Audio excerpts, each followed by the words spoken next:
Directed by Jim Gillespie, written by Kevin Williamson, and released during the late 90s slasher resurgence, I Know What You Did Last Summer became a teen horror staple.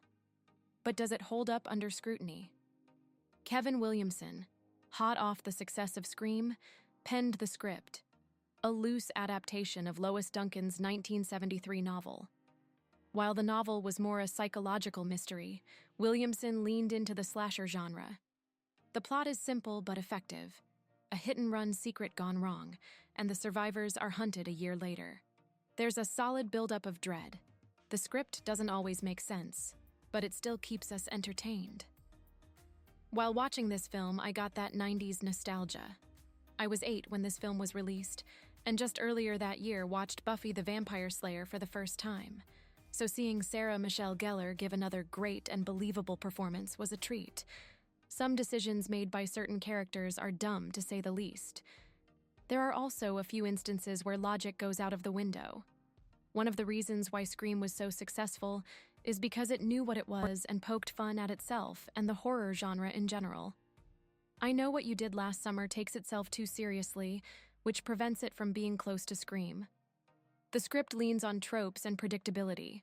The second act drags, and character logic is often sacrificed for horror beats. It doesn't waste time on exposition, but doesn't reward attention with nuanced character development either. Julie is the moral compass of the film, embodying guilt and paranoia. Jennifer Love Hewitt delivers a believable, if somewhat melodramatic, performance. She is written to be the final girl in the most conventional sense, reserved, moral, and guilt-ridden. Her famous line, "What are you waiting for, huh?" has become iconic, but not necessarily because of its brilliance. It plays as both a moment of raw emotion and unintentionally comic overacting. Ultimately, she did the best with what she was given. Sarah Michelle Gellar portrays Helen, best friend to Julie. She is easily the standout.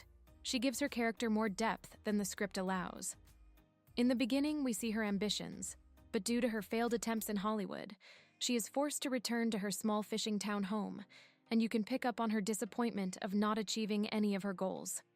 On top of that, she and Barry, played by Phillippe, ended their relationship. So nothing she envisaged for her life came true, and Gellar makes that come across to the audience brilliantly. Her chase scene is also genuinely intense and well acted.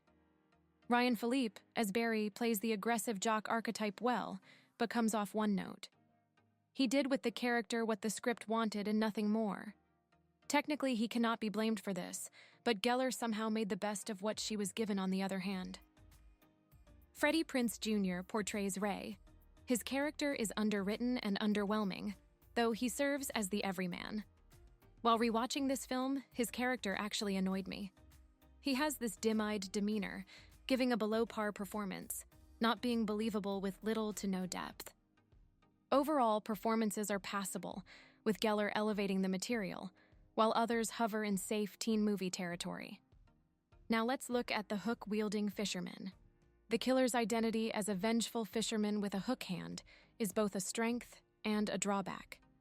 The concept plays on urban legend fears, specifically the hookman tale. His quiet, looming presence is unsettling. The motivation feels thin. Unlike Ghostface in Scream, Ben lacks depth or charisma. He's more a plot device than a character. The horror elements are also passable. The horror works better in individual sequences than as a cohesive whole. Helen's death scene is masterfully staged, long, suspenseful, and heartbreaking. The use of off-screen kills and shadowy figures taps into primal fear. Though brilliantly done, the killer seems to have a bit of a hard time finishing off Helen, who he should be able to finish off easily. There is also an over-reliance on jump scares. The kills aren't creative enough to compete with its slasher contemporaries. The coastal North Carolina setting adds a foggy, maritime eeriness, but it is ultimately underutilized. The dialogue attempts teen naturalism but lacks the wit and meta layer that made Scream so quotable. The dialogue oftentimes feels wooden, particularly in emotional scenes. Gellar's lines have the most personality, while others are stuck in generic teen panic dialogue.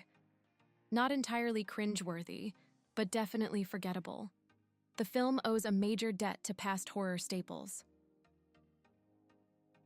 The core plot is a retelling of the Hook Man myth.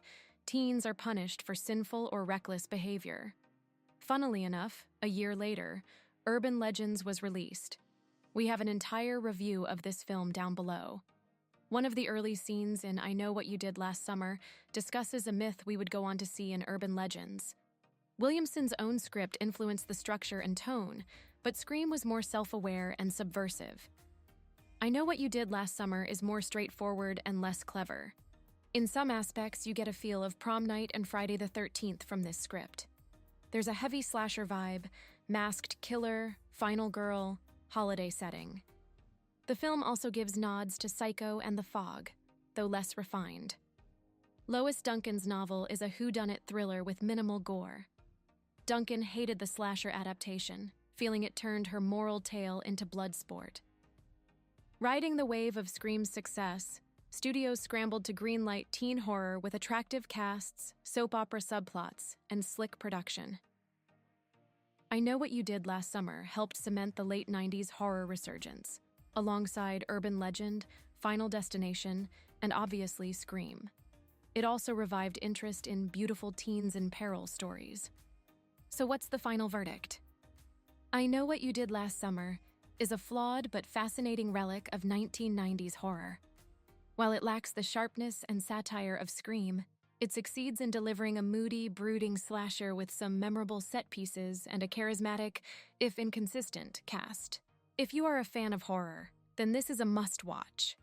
Not for being a film that redefined the genre, but as a film that helped shape horror in the 90s. If you enjoyed this review, why not like and leave a comment? Your support means a great deal. Let us know in the comments section what is one of your favorite scenes in the film. Till next time.